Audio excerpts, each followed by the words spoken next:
Okay, salamat po sa Panginoon sa pagkakataon na ito. Napakinggan niyo po ang mga patotoo ng aking mga kasama na kung saan yung po kanilang mga binanggit ay personal po nilang karanasan, hindi po para saktan yung ating mga sarili o ipahiya nila yung kanilang mga sarili o saktan ang inyong kalooban. Kaibigan, tunay na nga ng bawat isa sa atin ay di karapat-dapat dahil sa kasalanan ni Eva at ni Adan ang nagkasala ay pinalaya sila doon sa halamanan ng Eden. Ngunit ang biyaya po ng Panginoon ay nagpapatuloy sa atin. Dahil po sa Panginoong Hesus, pinababari naman ng Ama ang Panginoong Hesus upang ang ating mga kasalanan ay mabayaran, na tayong mga di karapat-dapat ay binibigyan ng pagkakataon ng Diyos na maging karapat-dapat sa biyaya ng pagliligtas na gagawin ng Diyos sa kanyang muling pagbabalik. Kaibigan, sinabi nga ng salita ng Diyos na hindi lamang tayo nabubuhay sa tinapay, hindi lang tayo nabubuhay sa pera, sapagkat sinabi ng salita ng Diyos na tayo nabubuhay din naman sa kanyang mga salita, na ang lahat ng mga bagay na ito ay sinalita ng Panginoon, kaya tayo narito, kaya tayo ngayon ay humihinga, tayo hiningahan, binigyan ng hininga ng Diyos. Yung hiningang buhay natin ay galing sa Panginoon, kaya tayo pong mga tao ay merong instinct na tayo ay tumatawag sa Panginoon. Kaya kaibigan, ano man yung kalalagayan mo, ano man yung sitwasyon mo ngayon, alam ng Diyos yung ating mga kalalagayan. Kaya nga sandaling pinababa niya ang Panginoong Hesus dito sa lupa, na kung atin pong titingnan ang kanyang kasaysayan doon sa Biblia, siya ay nagpagaling ng maraming mga sakit karamdaman. Siya ay tumawag ng mga tao na kung saan sinabi niya doon sa Revelation 3:20, ang Panginoong Hesus ay kumakatok sa ating mga puso, na kung ito lamang ay ating pagbibigyan. Ang Panginoong Hesus, kaibigan, ang laban ng buhay na ito hindi mo yan susuluhin, sapagkat ang sabi doon, magiging kasalo mo siya at kasalo ka niya. Ano man yung iyong mga hinaharap sa buhay, kaibigan, ang sarap ng buhay na meron kang katuwang.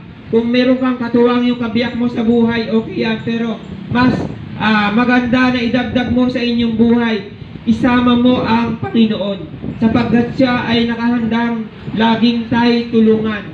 Maraming mga talata sa Biblia na kung saan, kung ikaw ay nakakaalam lamang ng salita ng Diyos, siya ay nagbibigay ng pag-asa, siya ay nag-aalok ng tulong, siya ay nag-aalok ng kaligtasan, na sinasabi na siya ay bago umakyat doon sa langit, na sinabi niya sa mga alagad na ipangaral niyo sa buong lupa ang salita ng Diyos, gawin niyo silang mga alagad, turuan niyo sila.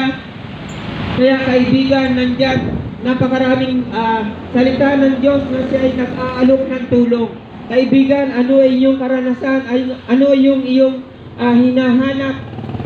Marahil ikaw yan ay marami ka rin katanungan noon.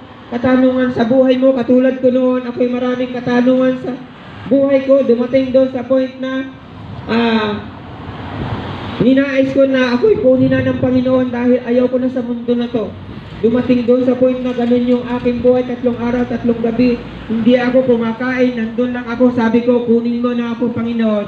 Bakit? Dahil wasak yung aking pamilya at yung buhay mahirap. Parang nabubuhay ako noon, wala pa ako sa Panginoon.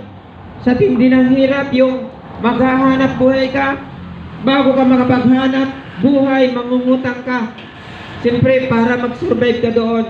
At ang masaklap, bago ka pagsweldo mo, ibabayad mo, kulang pa, mangungutang ka na lang. Mangungutang ka na naman. Yun yung ating paraan, kaibigan, tapit sa patalim.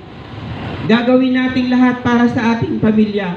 Ngunit kaibigan ko, ang natutunan ko sa mga bagay na ito, mayroong pang pag-asa sa buhay na ito.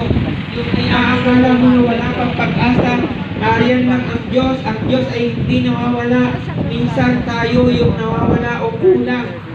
Nagkukulang tayo ng pananampalataya dahil nakatuon na tayo sa mga problema, nakatuon na tayo sa mga sakit karamdaman, doon na natutuon yung attention natin, ngunit ang Panginoon ay hindi nawala sa iyo at sa akin. Katunayan, humihinga ka, kaibigan.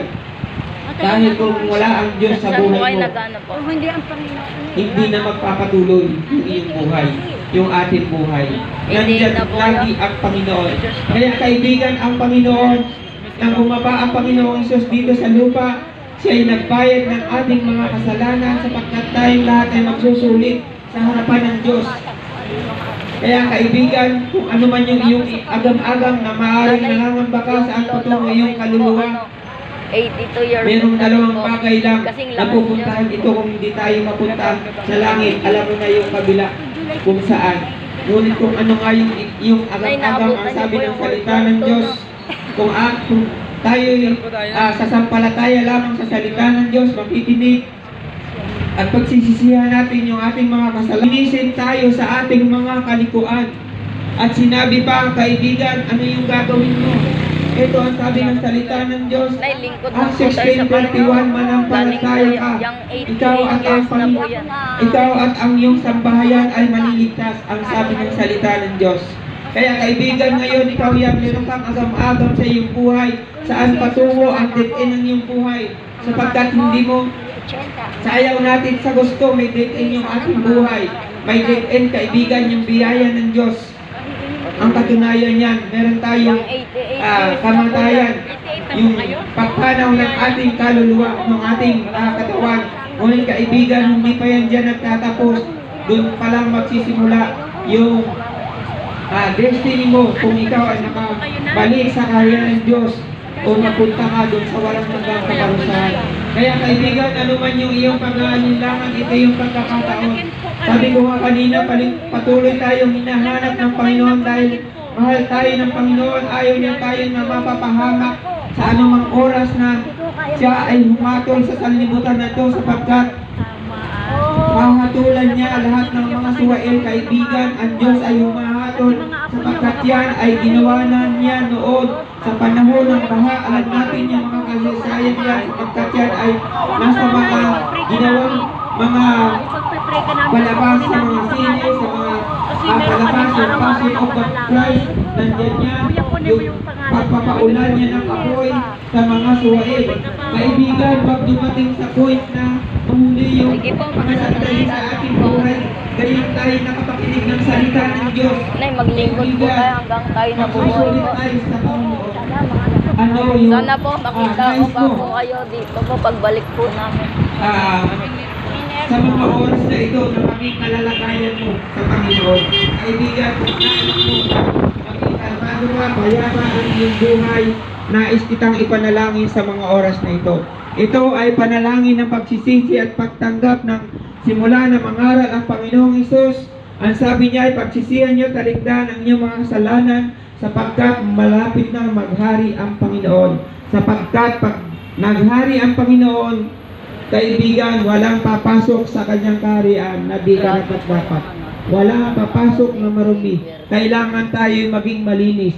At paano nga tayo malinis? Ang sabi ng salita kanina, di ba? Binanggit ko na ang sino man na nakikinig at aminin mo sa Panginoon at pagsisisihan mo ang iyong mga kasalanan ay tapat ang Diyos na lilinisin ka. Lilinisin tayo sa lahat nating kalikuan o ano man yung agam-agam na ating pagkukulang sa ating mga buhay. Kaya ikaw yan kaibigan, hindi ko napapakahabay ang salita ng Panginoon sapagkat meron lamang po kami itinakdang oras na para ibahagi ito. Kung gusto niyo po mapulpil ang salita ng Panginoon ay mamaya po ibibigay po sa inyo yung amin pong pinagkakatipunan sapagkat yan po yung natutunan ko na sinasabi ng salita ng Diyos na dapat po tayo ay naglilingkod din naman sa Panginoon, balansin buhay. At bago nga po yun, tanggapin natin ang Panginoon, yung pagsisisi at pagtanggap na sinasabi sa John 12 na sino man sa Kanya na sitanggap ay pinagkalooban niya siya ng karapatan na maging anak ng Diyos.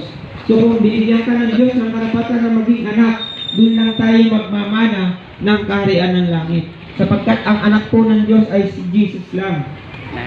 So tayo naman ay pinapaging anak sa pamamagitan ng pagsisisi at pagtanggap sa pamamagitan ng panalangin na ito. Kaya kaibigan, napapakinggan mo ang papalakas pinig na ito. Umpisahan ko na. Ganito yung panalangin ng pagsisisi at pagtanggap sa harapan ng Panginoon upang sa pagbalik ng Panginoon tayo ngayon pa lamang ay papawalang sala sa kanyang hukuman at makakatiyak ka na payapa ang iyong buhay. Sabihin mo yung ganitong manalangin na kayong mga nakakapakinig ng pampalakas tinig na ito. Tayo lalapit sa isang Diyos na buhay at makapangyarihan sa lahat. Isa lamang ang Panginoon, kaibigan. Wala kang dapat ipag-alinlangan sa iyong buhay. Wala tayong lalapin na kung sino man, kundi ang Diyos noon, ngayon at magpakailanman. Siyang Diyos na buhay at makapangyarihan, lumikha ng langit at lupa. Sa iisang Diyos na kaibigan sa iyo'y nagmamahal at umaabot sa mga oras na ito. Ganito po yung panalangin, sabihin mo na. O Panginoon, Diyos na buhay at makapangyarihan sa lahat, ikaw na lumikha ng langit at lupa. Salamat sa anak mo, si Jesus, na sinugo upang bayaran ang aking kasalanan, upang ako naman ay mapawalang sala sa iyong hukuman. Patawarin mo po ako sa lahat kong kasalanan.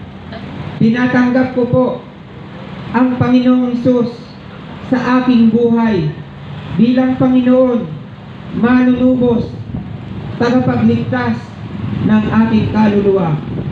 Panginoon, alalahanin mo rin po ang buo kong pamilya. Abutin mo ng iyong pagliligtas na ito.